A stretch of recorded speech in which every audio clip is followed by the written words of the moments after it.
Ay! Mga minamahal, ano tong nababalitaan natin? Mukhang siguro naman ata, no? Titigil na sa kakarali ang mga DDS ng Bring Him Home. Itong si former President Rodrigo Roa Duterte. Dahil according na mismo, dito nga po sa kanyang anak na spoiled brat, diba? Na malakas lumamon ng confidential funds. Abay, meron daw pong third world country na tatanggap kay former President Duterte. E di mga kinang-ina ninyo, e di tigil nyo na yung kakarali nyo na bring him home. Eh, meron naman palang tatanggap na bansa sa kanya.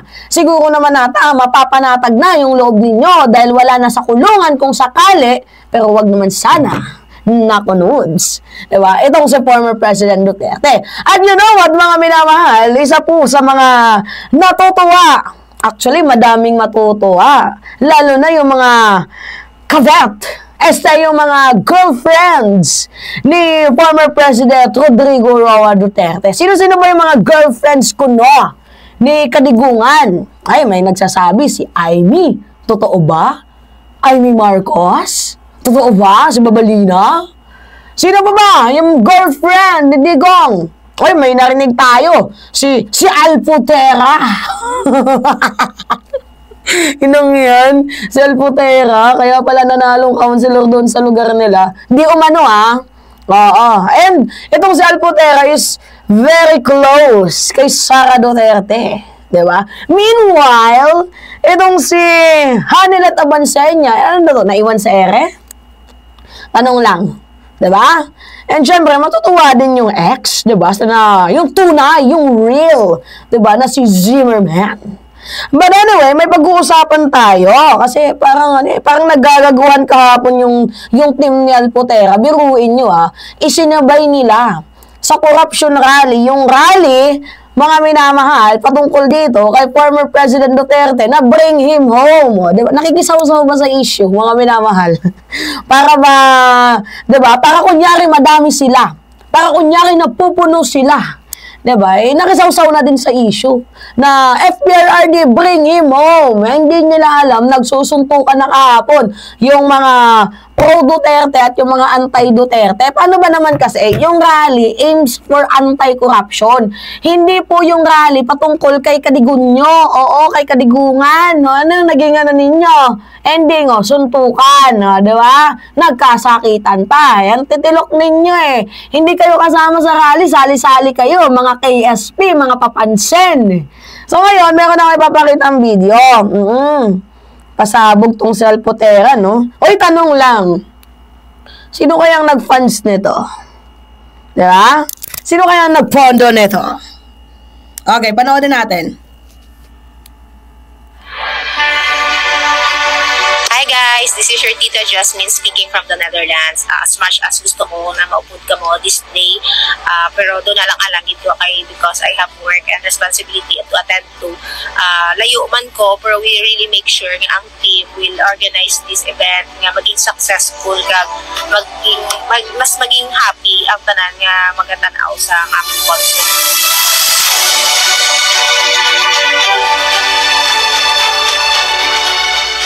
Sa tanan, gusto ko magpasalamat sa tanan nga nagbulig sa mga nag-participate sa Negros Island Music Festival, especially to our featured artists, Maki, Junella, and others.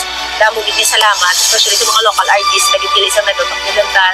Thank you very much. It's been an honor nga maging part kita sa isa ka goal nga makabulig sa mga bata diri sa Negros.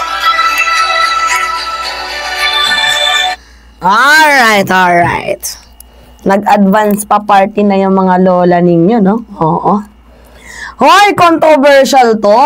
Kasi meron tayong nalaman. Actually, matagal ko na tong inisplok sa inyo, mga minamahal. Pero bago yan, inom muna tayo ng tubig, no?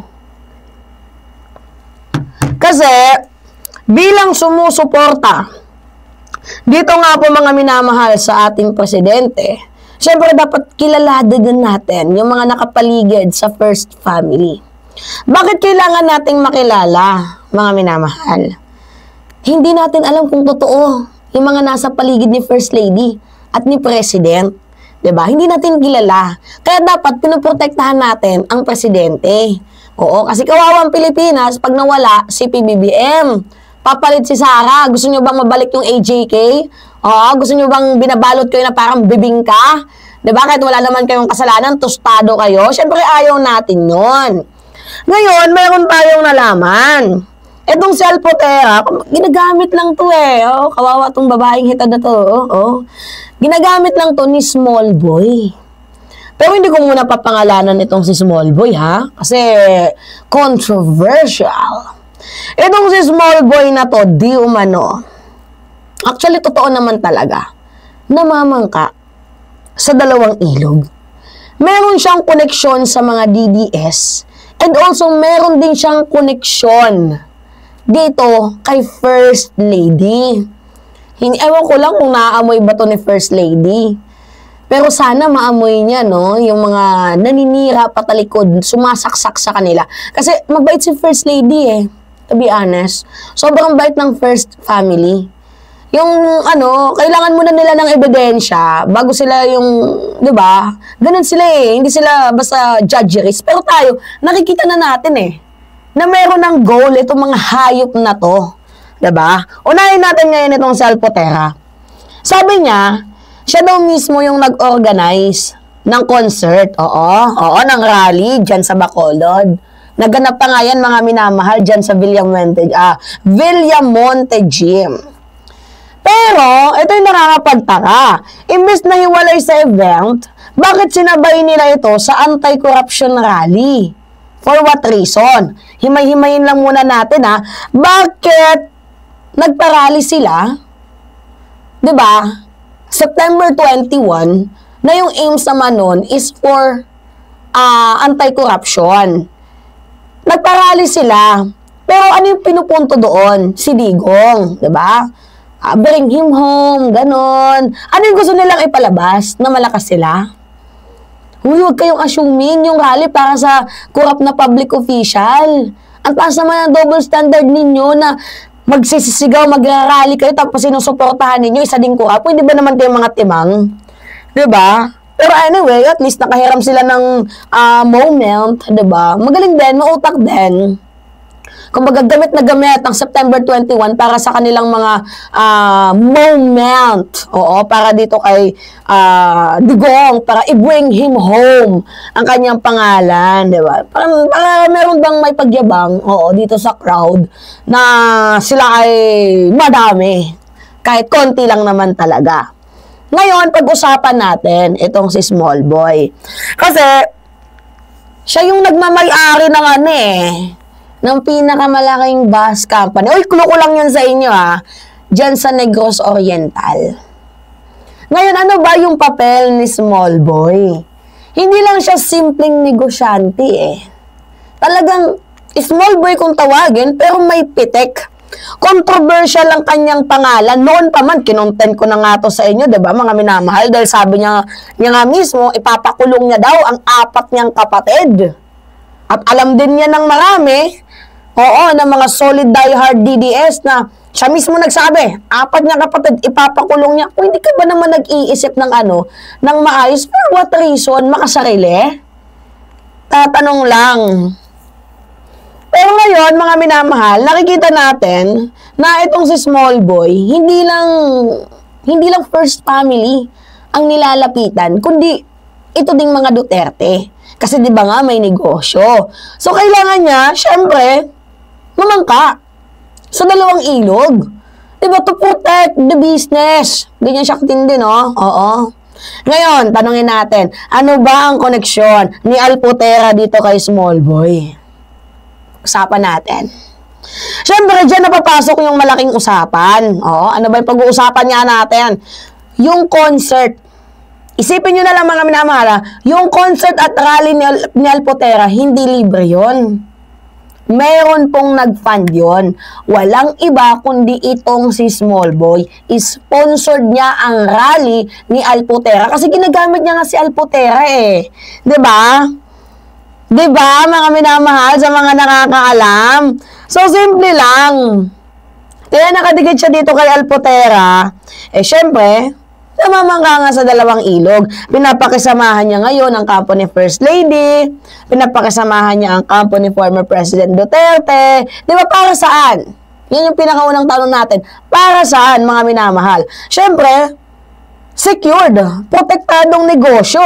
Negosyante ka, kailangan marunong ka talaga. Diba, mga minamahal? Kung kaya, yung gusto niyang mangyari is, ma-secured yung kanyang negosyo. Oo. Kung sa Duterte, meron nga siyang connection, sa Marcos, meron din siyang connection, di parang meron na siyang insurance, diba? Kumbaga sa mga insurance, may insurance ka na, secured ka na, 'di ba? Kapag nawala ng impluwensya yung bawat isa diyan, kunyari matalo si Marcos, secured ka na kasi kumakampi ka kay Digong. Pag matalo si Digong, secured ka na kasi meron ka ding imahe dito sa pamilya ng mga Marcos. Tindi. Sa paking small boy. 'Di ba? Pero hindi lang politika ang usapan dito. Mga minamahal. Alam niyo ba na dati may issue din yan si Alpotera? Anak, makalat. Sobrang tindi. Meron pang nag-issue. Meron daw SEX na video. Si Alpotera dito kay Digong. I mean, hindi pala SEX. Nakahubad si Digong. Oo, kasi nurse daw itong si Alpotera, di ba? Pero ang totoo, mga minamahal, kabit daw, di umano. Totoo ba? Tanong lang ha. Kabit ba itong si Alpotera ni former President Duterte? Kung kaya't itong si Small Boy, lapit ng lapit dito kay Alpotera para magkaroon ng koneksyon kay Digong. Kasi kahit papano, may power pa din itong matandang hukluban na to. Diba? Kaya sobrang linaw. Ano yung malinaw dito, mga minamahal? Yung motibo, syempre. Diba?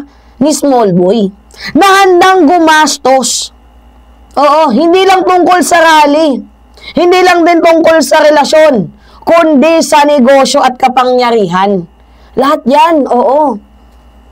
May reason yan, di ba? At ang nakakalungkot pa dito, mga kababayan, ginagamit nila yung salitang rally, di ba? Tapos yung salitang para sa bayan. Tang ina nyo. Taks ng ina ninyo. Pero ang totoo, mga sariling interest lang nila ang kanilang inuuna. Wala naman silang talagang pakialam dyan sa issue sa corruption kasi sila mismo nagbibinipisyo. Yun yung totoo dyan, mga minamahal. Diba? Ano ba talaga yung real agenda mo, Small Boy? Ano ba yung gusto mong i-push? Oo. Kaya tayong bayan, tayo mga taong bayan, pag-usapan natin to. Kasi nalilihis yung usapan eh. Diba? Unti-unti na naman nilang nililihis ang tunay na issue tungkol sa ating bayan. Gusto nila maging headline na naman sila, maging highlight na naman sila. Diba? Itong sila Alpotera ba, mga minamahal. And syempre, parang ang ginagawa nila, pinapalakas nila ang iba nilang mga koneksyon. Ganyan sila katitindi, no, mga kababayan. Kaya, wag na wag kayong magpapaloko. And by my next vlog, I will snitch this Small Boy, this King Boy, na si Small Boy, o yung pangalan niya, snitch ko talaga sa inyo, mga minamahal. At makikita ninyo na meron siyang picture with First Lady and picture with former President Duterte, Sara Duterte, and even Alpotera.